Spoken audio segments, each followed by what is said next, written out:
There's been so many books about being a mom, being a working mom. I've read many of them. We touched on it earlier. There's probably many of my listeners who are out here just reading everything they possibly can, trying to figure out this working mom game. What makes your approach in your book different? What is it about, like, what you're bringing to the marketplace that you feel like is, hey, this is legitimately going to help you feel like you're making traction and making progress? Well, I think a lot of books start with the strategy and miss out on the perspective change. I think that's the biggest thing. I think that you can read book after book that talks about being more efficient. You can read book after book that talks about self care. You can read book after book that talks about delegating to your partner and handing off the load. But what I have found in my practice and in my work is that until people make that critical decision about how they want their lives to go and about what they really care about, all of those strategies only last for so long. And then you go back to the same way you were doing things. You go back to the same habits that you have because those are just peripheral ways to change things for a small amount of time or kind of make you feel better for a small amount of time. They're not going to fundamentally make it so that you do working motherhood differently. Welcome back to this episode of Secrets of the Career Game. So many people are trying to navigate a corporate world that is laden with secrets, cleverly hidden, and unspoken rules to a game that most employees don't even know that they're playing. On this podcast, we try to give you a peek behind the curtains and some tips and tricks to ultimately make you successful in your career and help you progress a little bit faster. We have a super exciting guest that selfishly I'm really jazzed to get to interview. And we're going to be talking about becoming the mom and the person that you're meant to be with Whitney Casares. So, Dr. Whitney is a board certified pediatrician. She's an author, she's CEO, she's founder of the Modern Mommy Doc. And her expertise is really grounded in maternal child health and ensuring that moms know that they're not broken, the system is. So, I am so excited, Whitney, to chat with you. Welcome to the show. Thank you for having me. I really appreciate it. So why don't you tell us a little bit about yourself? Like what really inspired you to write, doing it all, stop overfunctioning and become the mom and person you're meant to be and to start the Modern Mommy Doc? Yeah. So my training, like you said, is in pediatrics. It's in maternal and child health. And I always have been interested in that synergistic relationship between a mom's wellness and a kid's wellness. But I didn't realize how much I would live it in my own life and how much it would impact me. It's kind of like, I don't know, cancer doctors whose kids get cancer or something like that. Like it's like I brought it on myself with karma. Anyway, so I went to Stanford. I got my residency in pediatrics. I did a public health degree at Berkeley. And I thought that I was pretty hot stuff and that I knew a lot in terms of ivory tower knowledge. And in all honesty, I feel like I was probably pretty judgy in terms of being like, listen, just do X, Y, Z when you become a mom if you want to be successful. Like, what are all these people struggling with? It seems like it should be really, really easy. And then I had my first daughter and was quickly brought to my knees. And I was brought to my knees in a couple of ways. Number one, she's autistic. So she has high functioning autism, which means that people would have called her like Asperger's in the past. But what it meant when she was really young, and especially when I had my second daughter, is that we had tons of tantrums, that she was just this well of need that kind of never ran dry. She's super anxious. She could have really big mood fluctuations. And she took up a lot of my time. But I also was trying to burn the candle at both ends and really lean in professionally at that time. I felt like, okay, if I just work hard, if I just put in my hours, if I just do my time, there will be a reward for me professionally. And so I'm just going to go whole hog. And I found myself pulled in a million different directions, like an octopus with their arms just stretched out wide, trying to take care of my daughter with this well of need, trying to take care of my patients, trying to really kill it professionally and follow Sheryl Sandberg's recommendations about leaning in. And I found myself miserable, like miserable, miserable, miserable, and also really jealous of other people who weren't working as hard as but were somehow having a better life than I was. And so I decided this one day I had a whole week of meetings over and over and over. I was having a huge series of meltdowns. My husband and I were beefing. was in the shower. I was just crying, sobbing that there had to be a better way. And I decided that instead of working so hard to change what were all of the factors that I couldn't change in my life and to try to like fight against myself and what was happening, that I actually needed to start working a lot smarter. And so over time, I developed this framework that is really about prioritizing the things that matter the most to you and then taking care of all the rest of the things that have to get done without them defining you. And when you distill it down, it's really about giving yourself a lot of permission to say, these things are not to be given the same level of time, energy, or attention as these other things that I cherish, that I want to, at the end of my life, when I'm 80 years old, look back at and say, like, yes, I did it. I feel really proud of myself. And the second thing that I had to do perspective wise is decide that I was going to be the main character in the movie of my own. So when I was feeling stretched in a million different directions, what I was doing most of the time was filling other people's needs or filling other people's pictures of who I should be or what I should be, including my parents, who they are not unique, but like, Lord love them. They're like, oh, you're going to be successful. You could be an astronaut. You could be a doctor. You could be a lawyer, right? Like my work was like, you should be able to do it all. What's the problem? And so I had to start really looking inward and saying, what do I want? And what do I and how can I live my life a little more intentionally, a little bit more in presence every day? I absolutely love what you're touching on. And it's funny that you said you got humbled by your first child because I had this good friend. I had kids earlier than many of my friends. And when I had kids, you're nobody knows what they're doing. And I think like if you are a mommy listening to this, like we don't know either. Like you Yes. learn, you build skills, you build frameworks, but like we're all winging it, right? And I remember the first time her son wouldn't eat what she cooked for dinner. And she called me and she was like, why won't he eat?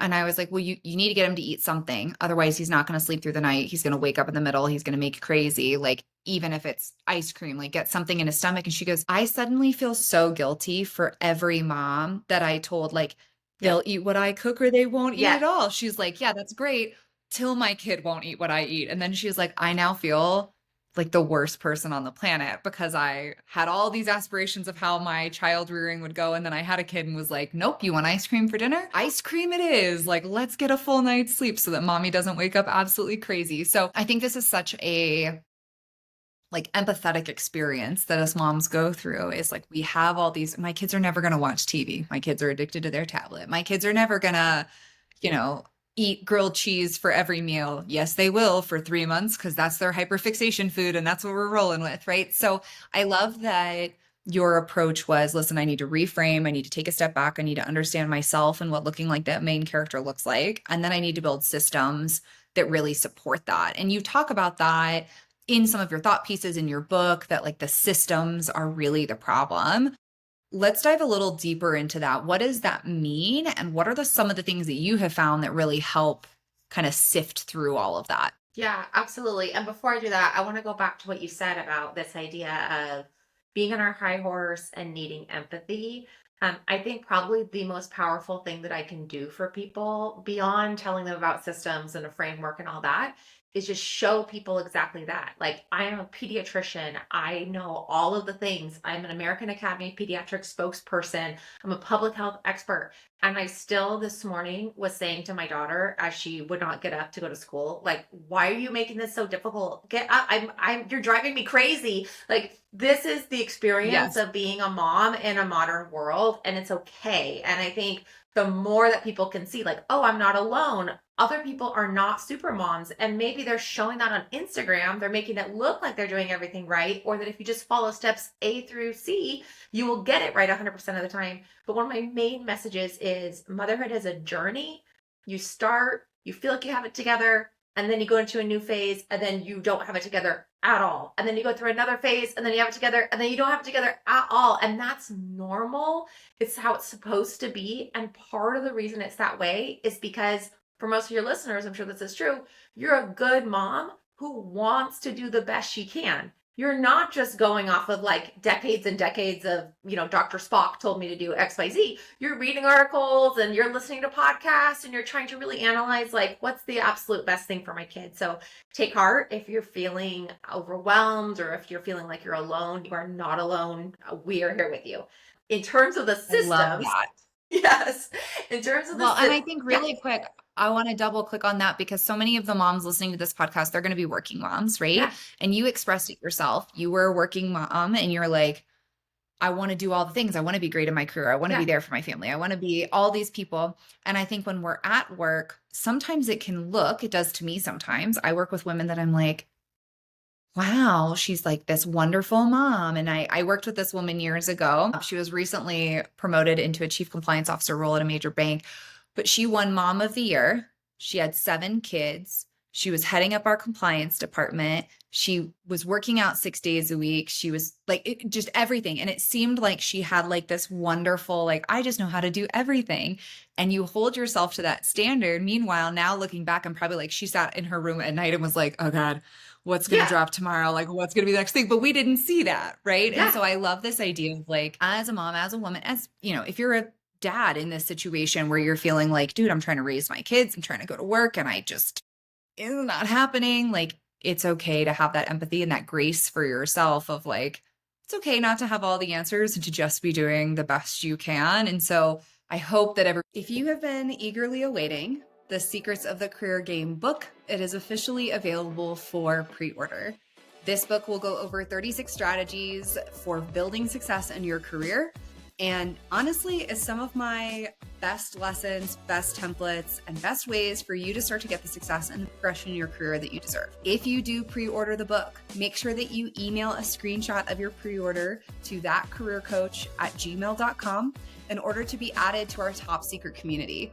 In that community, you'll have access to me as well as 2 live Q&A sessions when the book launches. You'll also get an extra early copy with the first chapter of the book for you to read ahead. Go to Amazon, find Secrets of the Career Game, 36 strategies for your career. Go ahead, place your pre-order and send us an email. Everybody listening will feel that even as Whitney gives us these amazing tools to create these better systems for ourselves. yeah.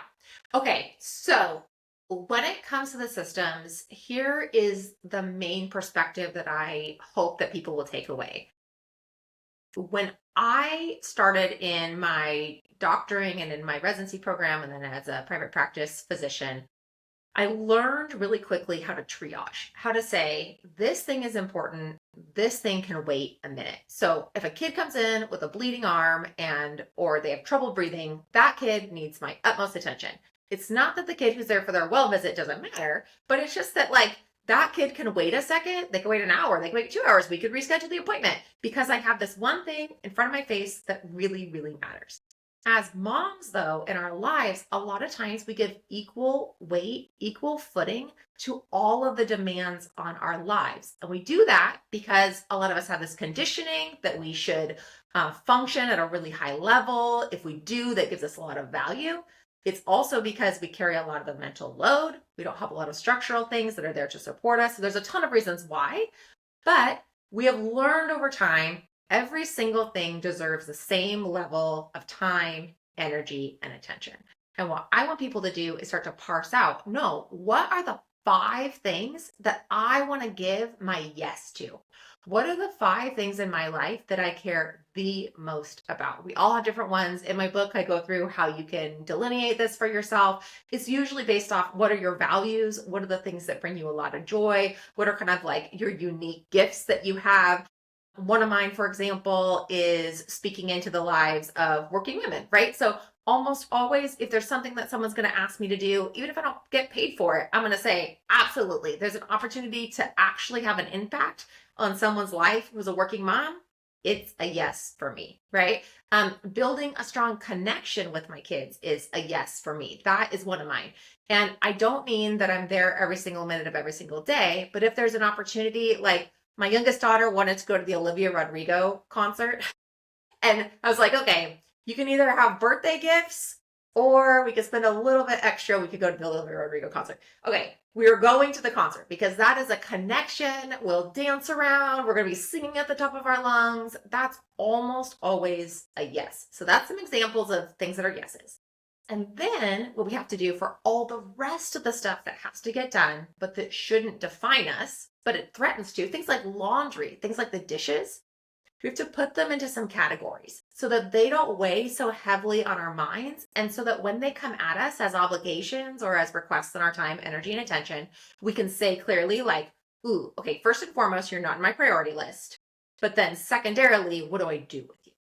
So there's a couple categories that I use in my framework. And these are not like brain science. I just name them so that they're a little more catchy. There's the non-negotiables. These are the things you have to get done that no one else can get done for you. A great example in my line of work is patient notes. I have to document every single time that a patient comes in to see me. But what can I do? I can use efficiency. I can use streamlining to get it done a lot faster. Another thing is getting dinner on the table. I'm the person who's at home at the time when my kids have dinner every night. My husband is sometimes is not. So what can I do? I can streamline it and I can kind of half-ass it. I can decide I'm going to use what I call selective mediocrity. So I can say, I'm not going to do a gourmet meal. It's the middle of the week. I'm doing a rotisserie chicken from the store, a baguette, and some broccoli on a good night, right? On a bad night, we're doing takeout. But like on a good night, that's going to be the streamlined meal that we're having. The one thing that I do though is I don't stop there because I know that a lot of women, if I just tell them, be more efficient, streamline things, that will just allow them to check even more off their list. And then what will they do if their value is based off performing and on doing a lot? They will then add more to the list so that they can keep on feeling valuable. So we have to have other strategies. The 3 other strategies are the swappables, which is giving other things to people who can be doing them for you and should be doing them for you. There's an entire chapter on chores for your kids. There's an entire chapter on getting your partner involved, which asterisk, this is like an ongoing battle in every single person's home. Do not believe it if someone tells you they have this fully worked out. I don't think there's hardly anyone that does, unless both people are like psychologists and they know how to communicate perfectly.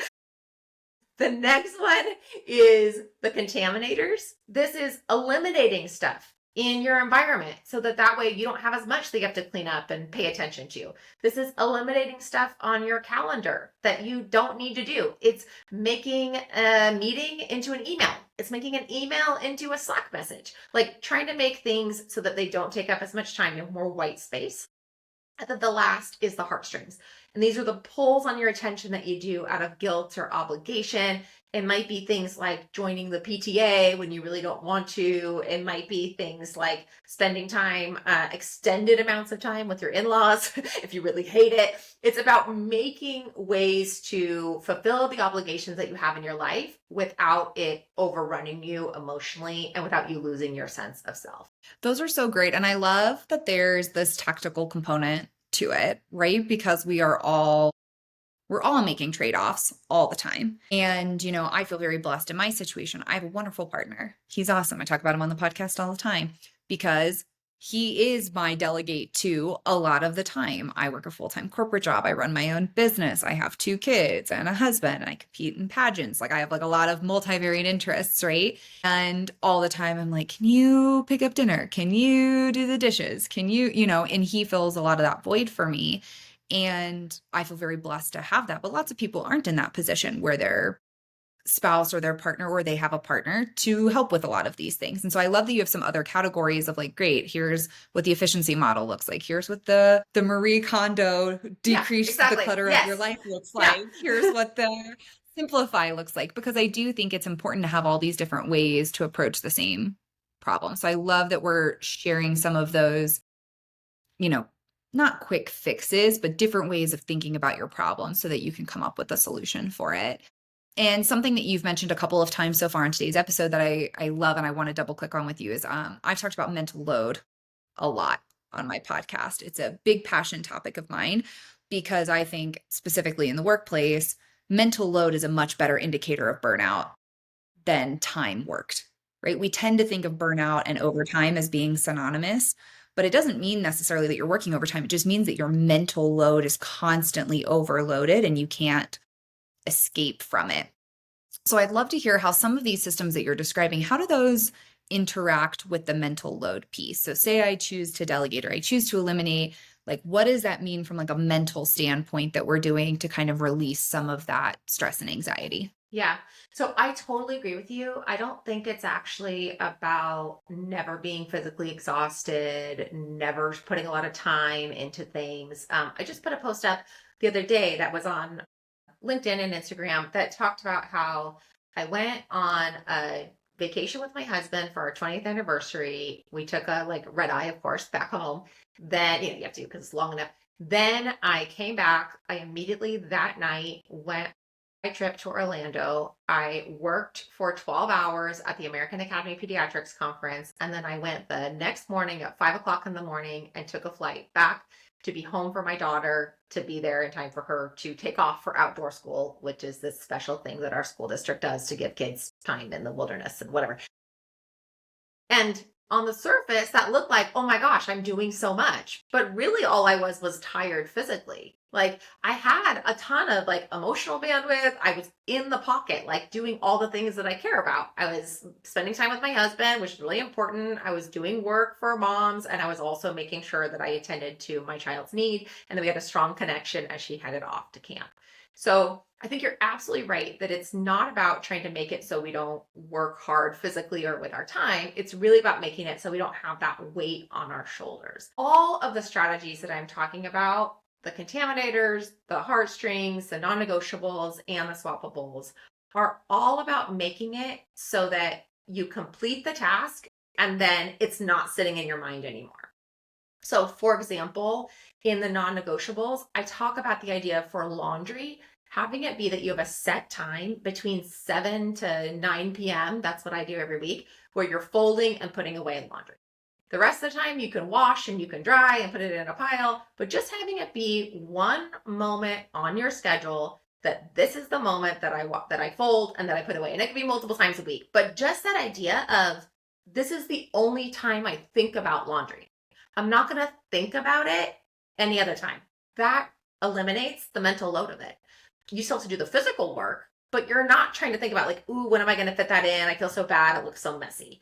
Same with the delegating. So the swappables. If I am able to develop a system with my partner and fully give them the task of making sure dinner's on the table, or in my house, it is a lot of taking to school and getting ready for school in the morning that my husband does.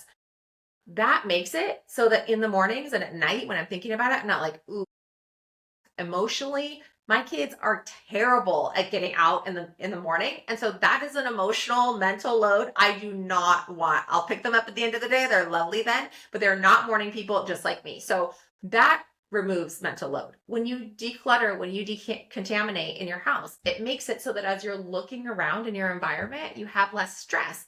You're not carrying, when am I going to get to that? How am I going to clean that? Oh, I got to pay those bills, but are they organized? But have I gotten to them? Because everything is kind of neat and tidy.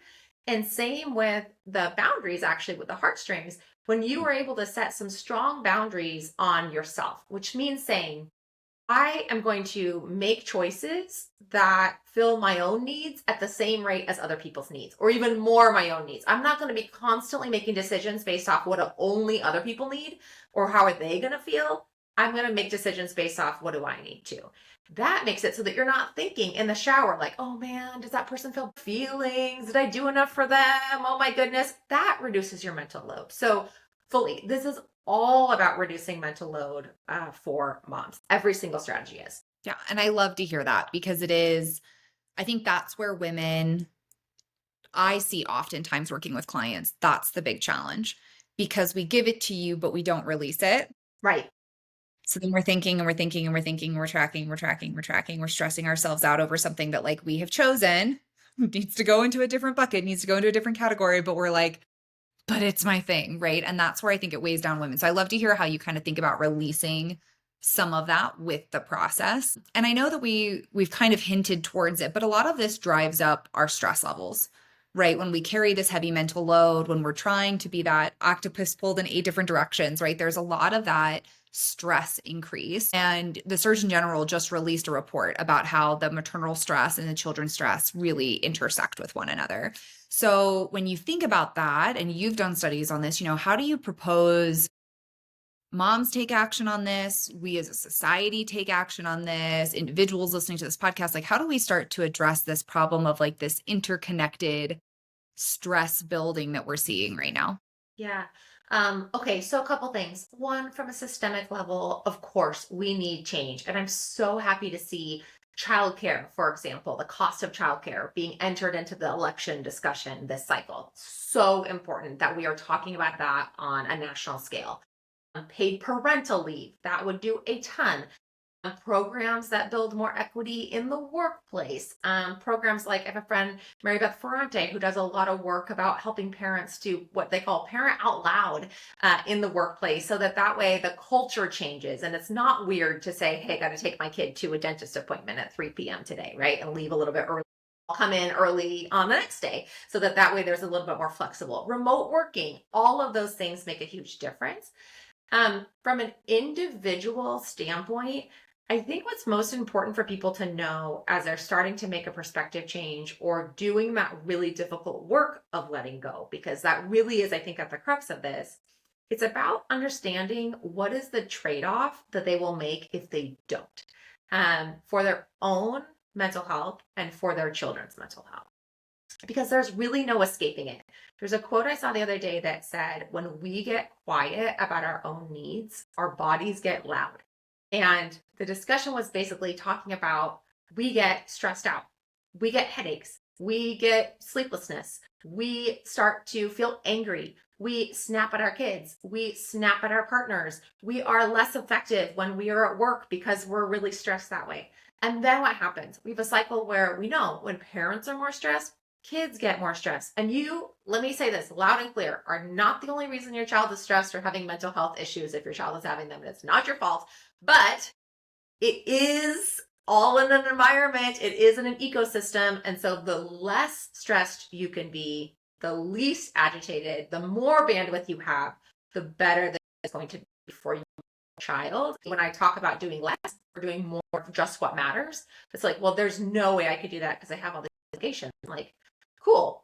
But I know from pediatrician and in general that in 5-10 years, there will be a consequence. So we know from studies, from the research that's out there, that if we don't take care of ourselves, that if we're not attending to our needs, if we are chronically stressed as parents, and what came out with the Attorney General's report, that it does affect our kids. And so that's why I absolutely implore moms and parents in general to take a step back and just take a look at, what are my values, what are my priorities, and really try to imagine yourself in the future, like looking back at yourself when you're 80, when you're 90. I hope you live that long, saying, did I feel like I lived the life that I wanted to live? And if I didn't, what can I do now to make a small change? I love hearing that. And it's so interesting because as a neurodivergent mom myself, like I get overstimulated very easily, right? My kids know this about me. And we have these conversations where I'm like, hey, mommy needs a clean house, because without a clean house, mommy's stress gets way higher. When mommy's stressed, everybody's stressed. So we're all going to clean and we're all going to take this time, because I get very overstimulated in a physical environment, right? For me, it's not so much noise or sounds. It's just like stuff being where it doesn't belong is like a big activator for me. And so it's funny to hear you say this, because I'm learning so much in this conversation for you that I'd never really thought about. But I think about how I tell my kids, like if I come down in my kid's room and I get really frustrated, my daughter's immediately like, what's wrong? What's happening? Right. And I'm like, mommy's not mad at you, but you have got to clean your room, because mommy cannot be in your room right now, because this is adding to my stress level. Right. And so I love hearing this, like, how do we communicate that? How do we have this dialogue? And then how do we create structure and systems in place so that that stress level doesn't get as high, so that our kids aren't impacted by that negativity and we can kind of maintain a more balanced home. So I love to hear all of this. There's been so many books about being a mom, being a working mom. I've read many of them. We touched on it earlier. There's probably many of my listeners who are out here just reading everything they possibly can, trying to figure out this working mom game. What makes your approach in your book different? What is it about, like, what you're bringing to the marketplace that you feel like is, hey, this is legitimately going to help you feel like you're making traction and making progress. Yeah. So I think a lot of books start with the strategy and miss out on the perspective change. I think that's the biggest thing. I think that you can read book after book that talks about being more efficient. You can read book after book that talks about self care. You can read book after book that talks about delegating to your partner and handing off the load. But what I have found in practice and in my work is that until people make that critical decision about how they want their lives to go and about what they really care about, all of those strategies only last for so long. And then you go back to the same way you were doing things. You go back to the same habits that you have because those are just peripheral ways to change things for a small amount of time or kind of make you feel better for a small amount of time. They're not going to fundamentally make it so that you do working motherhood differently. And that's really my goal, is to help people see kind of a better approach to it, to think about it in a different way, to have a sea change in their mind about like, oh my gosh, I don't have to do it this way. I am being taught by society, by my parents, by my fellow workers, by my job, I have to, but I actually really have more control sometimes than I think that I do. One thing that I want to bring up with this is also about people who have maybe a lower socioeconomic status and who might find it like, as they're listening, like, oh, well, that's nice because you're a doctor and you can just do whatever you want and throw money at things. Of course. Okay, the Kardashians, they might have stress about other things, but they don't have stress about doing it all. Are you kidding me? Like, they have nannies and they have house cleaners and they have accountants and they have tons of people that are doing stuff for them. So let's not be silly and think that money doesn't buy you some level of comfort when you are a working parent or a professional. I guarantee you, Beyonce, even though she talks about being a working mom being hard, what she means is that she has a hard time being away from her kids and that she has her own like perfectionism that she needs to work on and needs to stop doing Levi's ads. Like, she has plenty of money. Why is she doing Levi's ads? But for those who have fewer resources, of course, it's going to be more difficult to make choices that are about what do I want, what's going to serve me, what are needs. You're just trying to make ends meet. That said, there are very economical ways to make a shift in your life. You know, you can still declutter. You can still have others, even if you're a single parent, who are in your parenting village who live down the street who could potentially help you, where they're doing the school drop-offs, you're doing the school pickups for the family. You can still set some boundaries on if you're going to lend money to your friend. You can still set some boundaries on, am I going to have it be that I'm the only person, if I have kids in my house, who are doing all the cooking and the cleaning and everything? Like, how can I get my kids to have some chores that they're doing alongside me? So I really just want to make a special plug that this isn't for the rich and famous. It also isn't for people who have perfectly well-behaved neurotypical kids only.